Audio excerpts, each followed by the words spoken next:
Hey Los Blancos fans! Welcome back.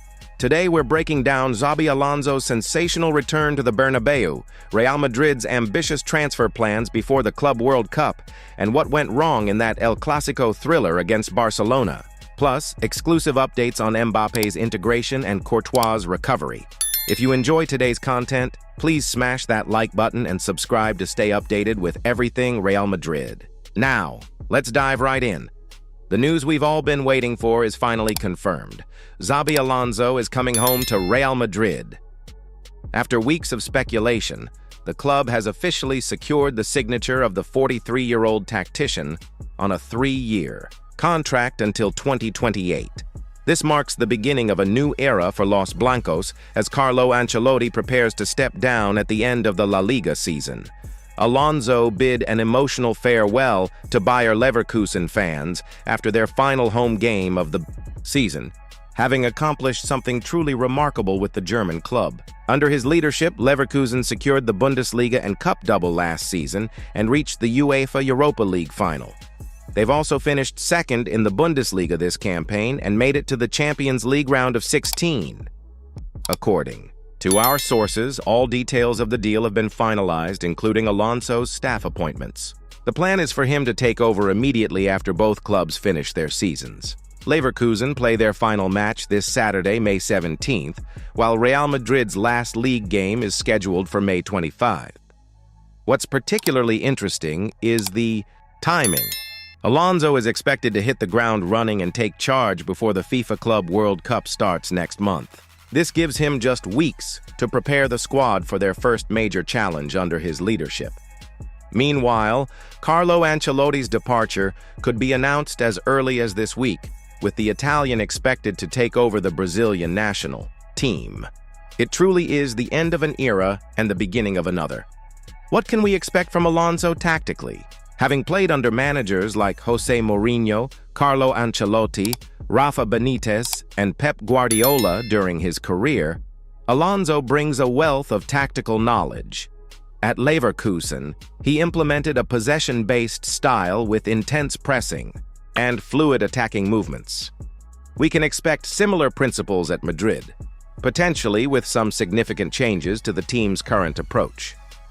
Speaking of changes, Real Madrid aren't just changing managers, they're planning a significant squad overhaul before the FIFA Club World Cup.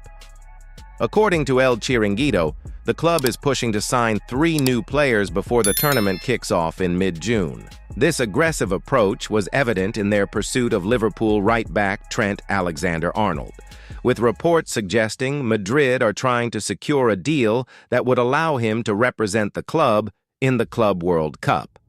Alexander-Arnold appears to be the first target, but the shopping list doesn't end there. Real Madrid are also in the market for a new center-back and left-back to strengthen their defensive options. For the center-back position, Arsenal's William Saliba and Liverpool's Ibrahima Konate have been linked with moves to the Spanish capital. However, securing either of these Premier League stars before the Club World Cup could prove challenging, especially considering their potential price tags.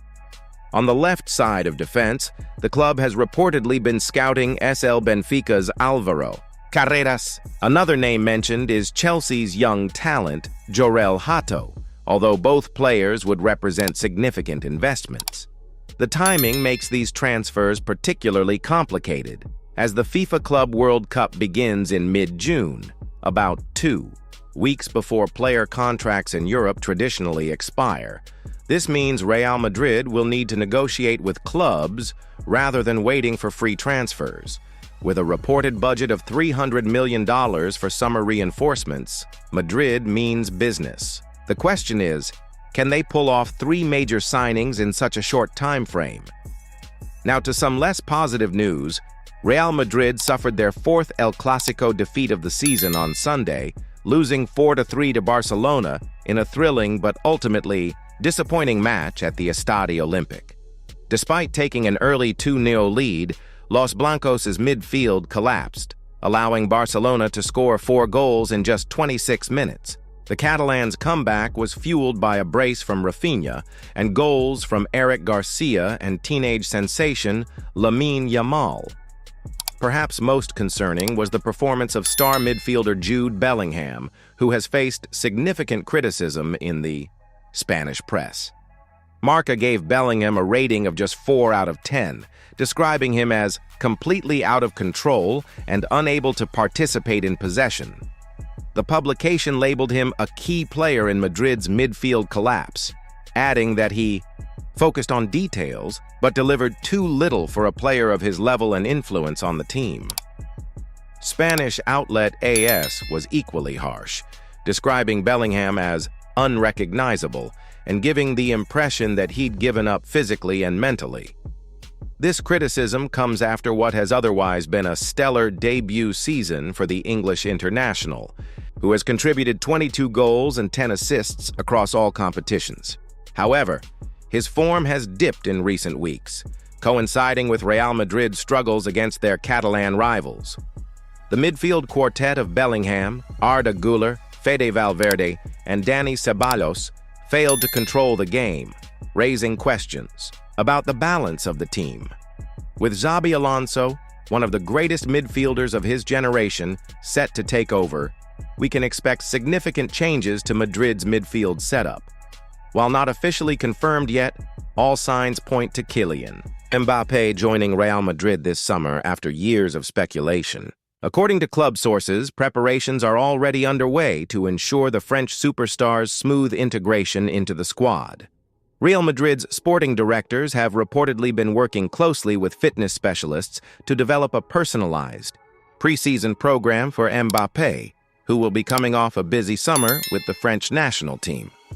The plan includes specialized training sessions to help him adapt to La Liga's tactical demands, which differ significantly from League One.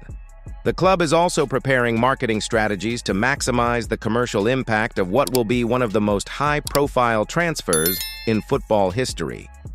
From a tactical perspective, Mbappé's arrival raises interesting questions about Real Madrid's attacking setup.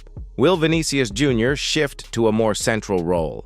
How will they accommodate both Rodrigo and Mbappé? These are challenges that Xabi Alonso will need to address in his first weeks as manager. Our sources indicate that Mbappé's contract includes performance-based incentives worth up to $15 million per season, on top of his reported $35 million annual salary. This move represents not just a sporting acquisition, but a strategic business decision for the club's global brand. Finally, some positive news from the medical department. Thibaut Courtois is making exceptional progress in his recovery from the ACL injury that has kept him sidelined for most of this season. The Belgian goalkeeper has been participating in full training sessions with the first team since late April and could be available for selection in the final league match against Real Betis on May 25th. This return would be perfectly timed for the FIFA Club World Cup, giving Real Madrid a massive boost between the posts. Club medical staff have been impressed with Courtois' dedication to his rehabilitation program. According to our exclusive sources, he has been putting in extra hours with specialized goalkeeper coaches to regain his sharpness and reflexes. The injury occurred during pre-season training last August, and while Andriy Lunin has performed admirably, in his absence, the return of one of the world's best goalkeepers will significantly strengthen Real Madrid's chances of lifting the Club World Cup trophy. Courtois himself has reportedly told teammates he feels better than ever and is eager to work with Xabi Alonso, whom he briefly played alongside during his time at Anfield while on loan at Liverpool in the 2014-2015 season. Looking at these developments holistically, Real Madrid is clearly in a transition phase that could define their success for years to come. The appointment of Xabi Alonso represents a philosophical shift, moving from Ancelotti's pragmatic approach to potentially a more structured possession-based system. The aggressive transfer strategy before the Club World Cup demonstrates both ambition and urgency. However, rushing major signings can be risky, especially with a new manager implementing his ideas. The El Clásico defeat exposed vulnerabilities in midfield that need addressing. Bellingham's dip in form is concerning but likely temporary. The more significant issue is the overall midfield structure, which Alonso will need to rebuild. Mbappé's arrival will transform the attack, but creates the challenge of balancing multiple star forwards. Courtois' return, meanwhile, solves a key position that could have been problematic in crucial matches. Overall, this summer represents the most significant period of change for Real Madrid since Cristiano Ronaldo's departure.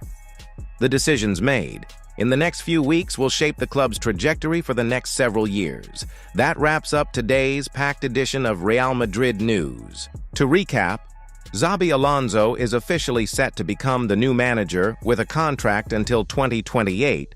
Real Madrid are pushing to sign 3 players before the Club World Cup. Bellingham faced criticism after the El Clásico defeat. Preparations for Mbappé's arrival are underway, and Courtois is nearing his return from injury. What do you think about these developments? Are you excited about the Xabi Alonso era? Which transfers should be prioritized? Let us know your thoughts in the comment section below. If you enjoyed today's content, please hit that like button and subscribe for more Real Madrid updates. That's all for today. Please leave your comments below and hit the like button.